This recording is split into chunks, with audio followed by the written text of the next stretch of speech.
Student my self Nitika Tyagi. This video for BCA 4 same maths. हमने 4 year series की previous video 3 videos देख चुकी है, जिसमें फर्स्ट में हमने इंट्रो दिया था, सेकंड में क्वेश्चन से 4 ईयर सीरीज़ के बारे में समझने की कोशिश की थी, थर्ड में हमने डिसकंटिन्यूअस 4 ईयर सीरीज़ के बारे में समझा था। अब हम पढ़ते हैं 4 year series of even and odd functions. Even and odd functions क्या होते हैं इसमें, और इससे हमें क्या बेनिफिट्स मिलते हैं इवन और ओड से। देखिए, पहले हम समझते हैं इवन फंक्शन और ओड फंक्शन होता क्या है। देखिए, हमने पढ़ा था फुल रेंज सीरीज़ पढ़ी थी हमने, जिसमें हमने 6 लिमिट्स के बारे में पढ़ा था। तो ये 0 -π to π -c to c, ठीक है। ये इंटरवल 0 to π 0 to c थी हमारे। अगर हमारे पास ये हाफ रेंज में होते हैं इंटरवल्स, तब तो हमें a0, an, bn तीनों ही हमें फाइंड करना पड़ेगा। लेकिन अगर हमारी जो लिमिट्स होती है, अगर वो फुल रेंज की लिमिट्स होती है, यानी कि -π to π है या -c to c दे रखी है ना, एक नेगेटिव में एक पॉजिटिव में, -π to π -c to c, तब हमारे जो फंक्शंस हो जाते हैं वो हमारे इवन फंक्शन और ऑड फंक्शंस में डिवाइड हो जाते हैं। क्या होता है, देखो, इवन फंक्शन क्या है। इवन फंक्शन क्या होता है, अगर हम x की जगह पर, जो हमें x गिवन है उसकी जगह पर हम -x रख दें और हमारा कैलकुलेट करें, उन्हें सॉल्व करें और वापस हमारे पास क्या आ जाए, fx ही आ जाए, यानी कि जो हमें गिवन फंक्शन है वही हमारा आ जाए वापस, तो हमारा फंक्शन क्या कहलाता है, इवन फंक्शन कहलाता है। जब हमें ये पता चल जाता है ये हमारा इवन फंक्शन है, तो हमें a0 निकालने की ज़रूरत होती है, an निकालने की ज़रूरत होती है, जो bn की वैल्यू होती है वो ऑटोमेटिकली 0 हो जाती है। इसी तरीके से ऑड फंक्शन क्या है, अगर हम fx की जगह, वो x की जगह पे -x रखते हैं और मेरा फंक्शन fx तो आता ही आता है, लेकिन साथ में -x है, यानी कि x की जगह पे -x रखने पर मेरा फंक्शन मिल जाता है -fx हो जाता है, तब मेरा फंक्शन क्या कहलाता है, ऑड फंक्शन कहलाता है। तब क्या होना है, a0 की वैल्यू 0 हो जाती है, an की वैल्यू 0 होती है, सिर्फ किसकी वैल्यू निकालनी होती है, मुझे bn की वैल्यू निकालनी होती है।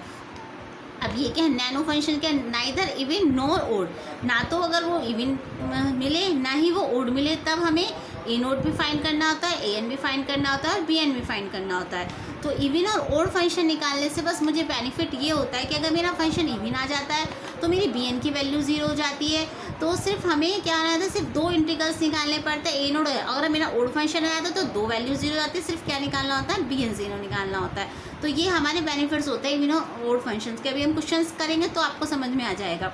अब क्या है ये, आप ये नो डेट हम एक चीज़ जानते हैं, अगर मेरी लिमिट -a to a होती है, fx gx होती है, तो अगर मेरा फंक्शन इवन आता है, fx की जगह क्या रखने पर, -x रखने पर, और मेरा फंक्शन वापस fx मिलता है मुझे, तो मेरा फंक्शन इवन आता है, तब क्या होता है, लिमिट क्या हो जाती है, 0 से 2a हो जाती है, डबल हो जाता है, यानी कि डबल हो जाता है किसका, इंटीग्रल का, और लिमिट क्या होती है, आधी नहीं, sorry, -a to a, minus का साइन हट जाता है, 0 से a हो जाती है, fx gx। यानी कहने का है मतलब ये कि अगर माइनस से हम समझते हैं -π to π तक जाना है मुझे, ठीक है।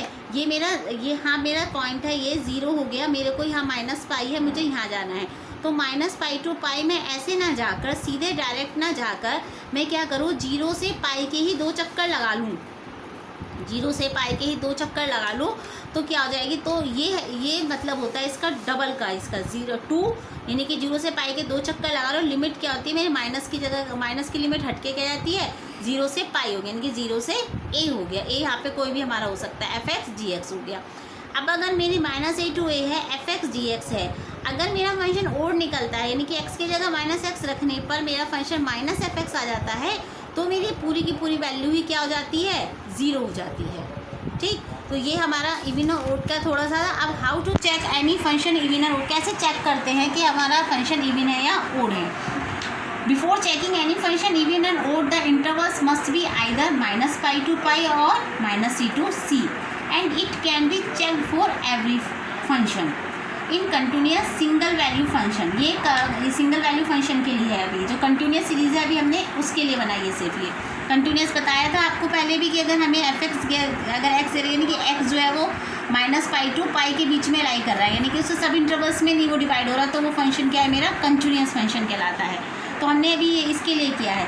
तो कैसे चेक करते हैं अब हम इसमें, देखिए, जैसे कि हमें ये दे रखा है fx बराबर x² दी हुई है, तो हम x की जगह पे -x रखें, तो यहाँ पे -x को होल स्क्वायर करेंगे, तो fx के वापस ही मुझे ये फंक्शन मिल गया, x² आ गया वापस, तो x² दिया जा सकता है fx। तो यानी कि ये जो मेरा दे रखा है वो क्या है, मेरा इवन फंक्शन है।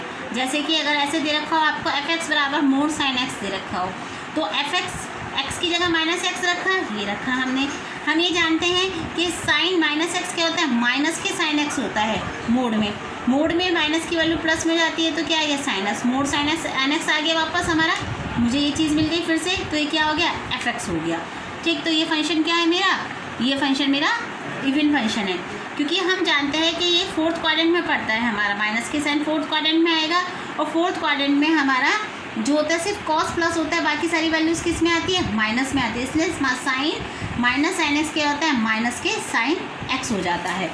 अब अगर फंक्शन ऐसे दे रखा है हमें 3x की power 4 minus 9x square plus के 10, तब हम कैसे चेक करें, वही x की जगह क्या रखें, माइनस एक्स की वैल्यू माइनस एक्स रखिए, तो माइनस एक्स की पावर 4 क्या हो जाएगा, एक्स की पावर 4 माइनस एक्स का होल स्क्वायर करेंगे, एक्स स्क्वायर प्लस का 10। ये चीज़ वापस क्या है हमारी, ये चीज़ यही है, एफ एक्स है ये। तो ये फंक्शन क्या है हमारा, इवन है। अब F X is equals to cos X दे रखा हो तो एक्स की जगह फिर माइनस एक्स रखेंगे, ये रखा। कॉस माइनस एक्स की वैल्यू क्या जाती है, कॉस एक्स। क्यों हो जाती है, क्योंकि माइनस का साइन फोर्थ क्वाड्रेंट में आता है और हमारा फोर्थ क्वाड्रेंट में कॉस क्या होता है, पॉजिटिव हो जाती है। कॉस की जो भी नेगेटिव वैल्यू जाएगी वो किस में बदल जाती है, प्लस में। इसलिए कॉस माइनस एक्स किसके बराबर हो जाता है, कॉस एक्स के बराबर हो जाता है। अब अगर ऐसे दे रखा है f x equals to x sine x, तो एक्स की जगह क्या रखेंगे, माइनस एक्स रखेंगे, ये रखा minus x. Sine minus x क्या होता है, minus sine x, minus minus plus, तो क्या है ये फंक्शन वापस से मुझे ये मिल गया, तो ये क्या एफ है। तो ये सारे फंक्शंस क्या हो गए हमारे, इवन फंक्शन हो गए। ऐसे हम चेक कर लेते हैं इवन फंक्शंस को, तो ये हमारे इवन फंक्शन हो गए। जब इवन फंक्शन रहेगा तो यानी कि सिर्फ हमें, अब आगे देखते हैं, चलिए ओड फंक्शन चेक करके देखते हैं कि ओड फंक्शन कैसे निकल कर आते हैं हमारे ओड फंक्शन। देखिए अगर हम एफ एक्स की जगह माइनस एक्स रखते हैं तो हमारा क्या आता है, माइनस के एफ एक्स हो जाता है। जैसे कि अगर आपको एफ एक्स बराबर दिया हुआ एक्स की पावर 3, तो एक्स की जगह पे माइनस एक्स रखेंगे, माइनस एक्स का होल क्यूब, तो माइनस तो रहेगा ये एक्स की पावर क्यूब। ये एक्स की पावर क्यूब क्या है, एफ एक्स है ये, लेकिन साइन किसका आ गया मेरे पास, माइनस का आ गया। तो ये फंक्शन क्या हो गया मेरा, ओड हो गया। अब एफ एक्स इजिकल्स टू देखा 4x की पावर 5 माइनस के 9x, तो x की जगह माइनस एक्स रखा, माइनस एक्स की होल पावर 5, एक्स की जगह माइनस एक्स रखा, ये क्या हो गया माइनस के 4x की पावर 5 माइनस माइनस प्लस के 9x, माइनस कॉमन ले लेंगे तो 4x की पावर 5 माइनस ये वाला फंक्शन, ये फंक्शन क्या है हमारा, ये फंक्शन हमारे क्या एफ एक्स है, तो एफ एक्स माइनस रख देगी, ये क्या आ गया हमारा माइनस, तो ये फंक्शन क्या हो गया मेरा, ओड हो गया। अब एफ एक्स की जगह साइन एक्स रखा, तो उस एक्स की जगह माइनस एक्स रखा, साइन माइनस एक्स क्या था, माइनस का साइन, ये साइन एक्स तो क्या हो गया मेरा एफ एक्स हो गया, लेकिन क्या आ गया माइनस का, तो ये फंक्शन क्या हो गया मेरा, ओड फंक्शन हो गया। अब लास्ट है जैसे F X is equal to sine hyperbolic A की पावर एक्स, साइन हाइपरबोलिक का फॉर्मूला खोलेंगे हम, ई की power A X minus E की power minus A X upon 2, X की जगह माइनस एक्स रखेंगे, एक्स की जगह हमने माइनस एक्स रखा, ये रहा, तो ई की पावर ए एक्स, तो यहाँ से क्या होता है हमारा ई की पावर ए एक्स, यहाँ पे माइनस है ई की पावर माइनस, तो ये फंक्शन अगर माइनस कॉमन ले लेते हैं तो ये फंक्शन वापस से क्या बन जाता है मेरा एफ एक्स, तो माइनस के एफ है। तो इस तरीके से हम even or odd function check करते हैं। नेक्स्ट वीडियो में हम कुछ क्वेश्चन समझेंगे कि इवन और ओड फंक्शंस के फोरियर सीरीज में किस तरीके के क्वेश्चन आते हैं और उस समय क्या बेनिफिट्स मिलते हैं। So thank you.